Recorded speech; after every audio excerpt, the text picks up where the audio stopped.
Student welcome back to my channel. Student आज मैं आप लोगों को क्लास 10 सामाजिक विज्ञान चैप्टर फर्स्ट यूरोप में राष्ट्रवाद का उदय से महत्वपूर्ण क्वेश्चंस को बताने वाला हूं। स्टूडेंट मैंने आप लोगों को ऑलरेडी इस लेसन को पढ़ा दिया है। अगर आप लोग नहीं पढ़े हो तो लिंक आप लोगों को डिस्क्रिप्शन में मिल जाएगा, जाके फर्स्ट लेसन को पढ़ लेना। सेकंड को भी पढ़ा दिया है, थर्ड को भी पढ़ा दिया, सबका लिंक आप लोगों को डिस्क्रिप्शन में मिल जाएगा, जाके आप लोग जरूर पढ़ना। स्टूडेंट उसी के वेस्ट मैंने इसमें बताया है महत्वपूर्ण बहुविकल्पीय, अतलघु उत्तरीय, लघु उत्तरीय, दीर्घ उत्तरीय। तो वीडियो को लास्ट तक देखे रहना स्टूडेंट, क्योंकि बहुत ज़्यादा इंपॉर्टेंट है। तो आइए शुरू करते हैं इस वीडियो को। स्टूडेंट पहला प्रश्न है, वियना संधि हुई। जो वियना संधि कब हुई थी? आप लोगों को पता हो तो कमेंट बॉक्स में बता दीजिए, फिर मैं बताता हूँ वियना संधि कब हुई थी। तो स्टूडेंट जो वियना संधि है वो हुआ था कब? 1815 ईस्वी में, ये याद रखना स्टूडेंट। 1815 ईस्वी में ये संधि हुई थी। अगला प्रश्न, जर्मनी का एकीकरण का श्रेय इसमें से किसे दिया जाता है? जो जर्मनी का एकीकरण हुआ था उसका श्रेय इनमें से किसे दिया जाता है?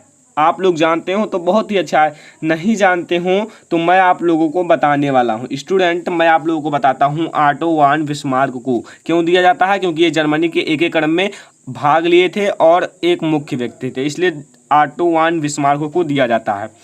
केवल दो क्वेश्चन मैं बताने वाला हूँ, अतलघु उत्तरीय 2 क्वेश्चन बताऊंगा। यूटोपिया का शाब्दिक अर्थ, यूटोपिया का शाब्दिक अर्थ मैं आप लोगों को बता दूं स्टूडेंट, बहुत ही ईजी है, समझा के बताऊंगा, ठीक है। देखिए एक ऐसा समाज, देखिए आपका समाज होता है तो वो समाज कैसा हो?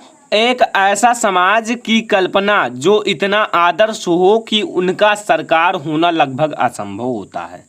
स्टूडेंट मैंने क्या पूछा? यूटोपिया का अर्थ, ठीक है। तो एक ऐसा समाज की कल्पना जो इतना आदर्श हो कि उसका साकार, यहाँ आप लोगों का रहेगा साकार, ठीक है। साकार होना लगभग असंभव होता है, साकार होना लगभग असंभव होता है, ठीक है।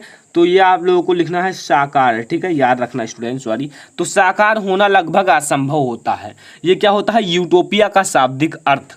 यूटोपिया का अगर कोई शाब्दिक अर्थ पूछे तो बताना है एक ऐसा समाज की कल्पना जो इतना आदर्श है कि उसका साकार होना लगभग असंभव होता है। तो समझ में आया तो वीडियो को लाइक कर देना, ठीक है। नारीवाद क्या होता है? नारीवाद से आप लोग परिचित होंगे, पहले पार्ट में मैंने पढ़ाया है, अगर जानते हो तो बहुत ही अच्छा है। मैंने दूसरे टाइप से बताया होगा, वो कमेंट करके बता देना, ठीक है, पढ़े हो तब। नोट्स बनाइए आप लोग अच्छे, ठीक है। फिर मेरे पास पिक, जो आप लोगों का पिक है उससे सेंड कर दीजिए, ठीक है। मैं आप लोगों को जल्द ही अपना ग्रुप एंड इंस्टाग्राम ग्रुप बता दूंगा। तो नारीवाद क्या था? नारीवाद क्या था? देखिए, स्त्री पुरुष को सामाजिक एवं राजनीतिक समानता की सोच के आधार पर महिलाओं के अधिकार और हितों का बोध नारीवाद कहलाता है।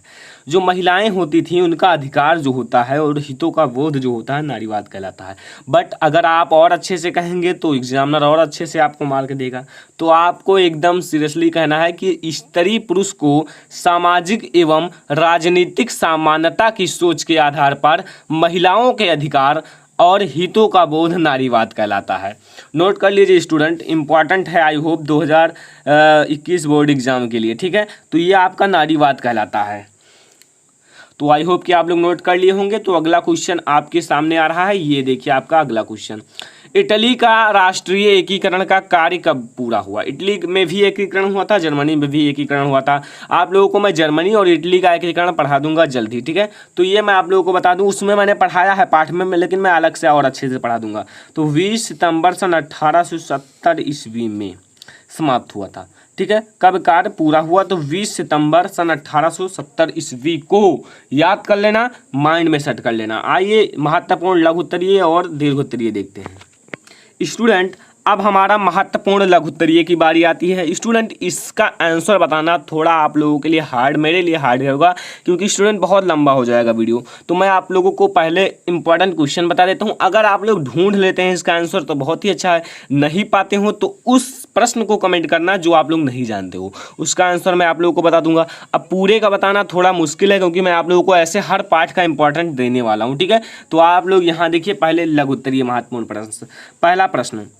पहला प्रश्न फ्रांसीसी क्रांति का यूरोप पर क्या प्रभाव पड़ा। फ्रांसीसी क्रांति यानी कि फ्रांस में एक क्रांति हुई थी, उसका यूरोप पे क्या प्रभाव पड़ा था, इसका आप लोगों को डिटेल में बताना है, ज़्यादा बड़ा नहीं बताना, लघु उत्तरीय है, लगभग 1 पेज तो हो ही जाना चाहिए। ठीक है।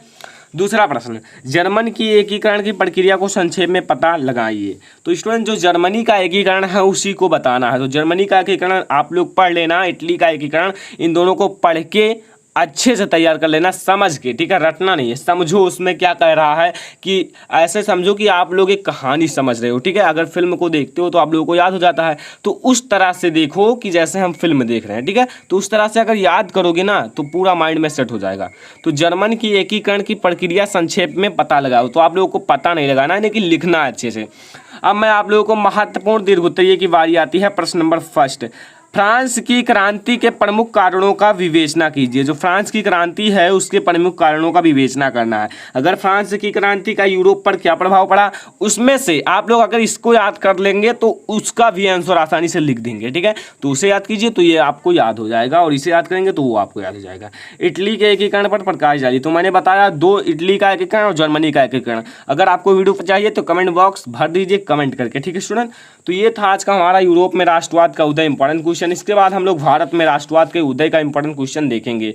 ठीक है स्टूडेंट, तो स्टूडेंट ये वीडियो पसंद आए तो वीडियो को ज़्यादा से ज़्यादा लाइक कीजिए। ठीक है, जितना आप लोग लाइक करोगे उतना जल्दी सेकंड लेसन का आ जाएगा वीडियो। ठीक है, और हाँ, चैनल पर नए आए हैं तो चैनल को भी सब्सक्राइब कर लेना, क्योंकि अगर आप लोग सब्सक्राइब नहीं करोगे तो आपको सेकंड, थर्ड, फोर्थ लेसन का नोटिफिकेशन नहीं मिलेगा। तो बेल आइकन को जरूर प्रेस करना। हाँ, और वीडियो को ज़्यादा से ज़्यादा शेयर कर दीजिए, सब जगह फैला दीजिए, ताकि आप लोगों की वजह से अब मैं आप लोगों को पूरा पार्ट पढ़ा दूँ। तो स्टूडेंट फिलहाल इस वीडियो में इतना ही, तब तक के लिए धन्यवाद।